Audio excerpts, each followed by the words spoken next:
First thing is I'm really excited to see you here. Like, I'm a Presto groupie. I don't know if you can say that, but I'm a real Presto fan. And having you here is really exciting. I'll talk about Varada. I'll talk about what we do and how we integrate to Presto and use Presto to enable what we do. So let's go. So Varada is a new entrant to the, can you hear me well? Great. Varada is a new entrant to the big data analytics infrastructure market. We are currently in a beta program with few enterprise customers, and we'll launch the availability of some of the things I'll describe here later on. Our mission is to enable better, faster, easier analytics on cloud data lakes.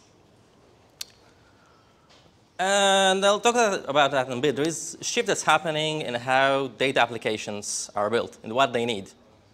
And you probably know because you're here, but they need more data. They need larger volumes, they need more dimensions, the decision window is larger, they need more complex data, they need more data sources. And once you're at scale, that kind of data is typically, or a large part of it, comes to a data lake that stores that because it solves the problem of how do I store all that data and decouples that from how do I analyze that. That is also meaning that the mode of operation of a data lake, the use cases it has to serve are also shifting from an ad hoc query to an interactive dashboard, from batch to real-time decision system. And the first question, obviously, we're at Presto conference. So is it a task for Presto? And a few good things going on for Presto. Presto can handle any volume of data, huge volumes. Presto can handle complex workloads, diverse queries. Presto can handle high concurrency very well. It can scale to thousands of nodes. But one thing area where it gets interesting, when you start to work, is when you want to have predictable interactivity. When you have a data application, that business dashboard, that expects an SLA, and you want to maintain that kind of an SLA, whether it's a sub-second, sub-2 seconds, sub-10 seconds, doesn't matter what the SLA is. Once you're in that area, with Presto, and by the way, when I say Presto on S3, I mean Presto on org files or Parquet files on S3, Presto on a data lake. That's where it becomes interesting.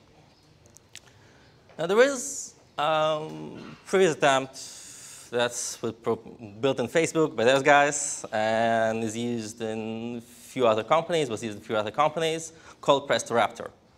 Presto Raptor, the basic idea, how do we get to lower latency for a dashboard? And let's store the data on SSDs, which are local to the Presto workers. So the data is copied to SSDs. It's a cluster, so it's sharded, it's partitioned across many nodes by some kind of a shard key or partition key. And the data is stored in a columnar fashion. So it's sorted in some dimension. And so when you have a workload and you optimize for that, and your joins are collocated by the partition key and your queries hit by the dimensions you choose, then you can serve those from SSDs locally. Now, the problem with that approach is that's a heavy customization work for a specific workload. It requires data modeling, sorting, distribution, understanding how your queries fit, how they perform, limiting the queries, limiting the data set, optimizing the workload, the concurrency, the bottlenecks, building an ETL pipeline to transform the data to be relevant to that, maintaining the copy, maintaining consistency, freshness, which is basically a hard thing to do. It's heavy lifting, which means long implementation cycles, both for initial deployment and to handle a change in demands. And sometimes also means compromising on what you can serve, whether it's very specific workload that's supported or compromising because you have some kind of an SLA to match. So, but still, what's Presto Raptor? So what would you need? What can you make to make that problem easier? What are the areas that need significantly to be reduced? It's data modeling, Let's not think about sorting or partitioning. It's copy management. Let's not think less about how we manage those copies. Because S3 or Hadoop or any data lake by itself will not get the latency. So the data is always somewhere faster. And how we can avoid thinking about bottlenecks of workload, because workload is unpredictable by nature. You don't know what people are going to use. You kind of know, but then they do something else. So let's talk about Varada. There's two ways to think about Varada. There's Varada, the product. It's an analytics platform. It sits between data lake and a data application, and enables that predictable interactivity. But in the Varada product, there is Presto. And in Presto, there is the Varada connector. Because on the technical layer, Varada is mostly implemented within a Presto connector. And I'll talk about how they achieve that and how we use Presto to enable that value. First of those things is architecture. So that's basic Presto architecture. There's a coordinating node, there are worker nodes, and there are local attached SSDs, because that's a faster layer to keep the data in. But the first transformation we do is make that into a shared everything architecture. So that's the same physical nodes that have local SSDs attached, but in a shared everything environment, which means that every node, every worker node, accesses all the data with local latency. Now, to achieve that, we use a combination of a few technologies. There is NVMe SSDs. That's a storage protocol for SSDs. NVMe over Fabrics. That's a networking protocol. And various ways to keep everything uniform. Memory, compute, storage, queries, to not hit a bottleneck. But once you do that, and that thing scales to a few thousand, of course, you no longer need to think about data skew, because everything is local. You no longer think about collocating joins, because everything is collocated. You no longer think about data locality-induced bottlenecks, a node that's stuck, because, again, all the data is local. On top of that physical layer, you need to put some data in. And so the approach we chose here, and that's something that was also done in Presto in various environments, is something that's in database speak, a materialized view. So instead of building an ETL pipeline, you define with SQL what's the data set that's relevant for the application. I want the last 3 months of that table. I want that table and that table, a couple of views. I want to join those. And once you have that definition, which is executed as a Presto query by itself, as a Presto on Hive S3 query by itself, on Oracle or Parquet files, then you put that in. But in the SSDs, it's not just a cache, because now the next problem to solve is data modeling. How do we enable fast performance without choosing the dimension? And the way we approach that is by indexing. Indexing across everything, indexing across all dimensions of the data. And I'll dive a bit into indexing. That's a particular area that I'll dive into more in a minute. But to understand the value, if the index can perform as fast as sorted data or close enough, then you no longer need to think about how do you choose the dimensions for your dashboards, and you no longer have to limit the dimensions that you expose. But there's a copy. So by introducing copy, we also introduce copy management, which is a problem by itself. So the only way to solve that is making those copies as transparent as possible, which means real-time synchronization. The copy is defined by SQL, last 3 months of that table.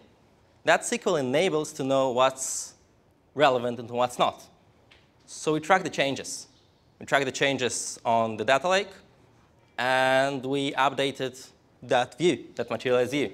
If there is a file added, it's added to the view. If it's removed, it's removed. If the schema changes, and we get new dimensions, then we build new indexes for those. So go back to index. So we've got that physical layer, which is elastic and shared everything. And you've got that copy management. And we identified there are few ingredients you need to get to be able to index 100 terabytes across all dimensions.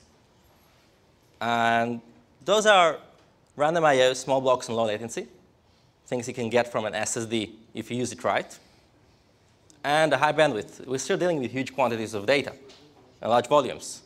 So you need that in a cluster. To get high bandwidth with random I/O, you need shared everything.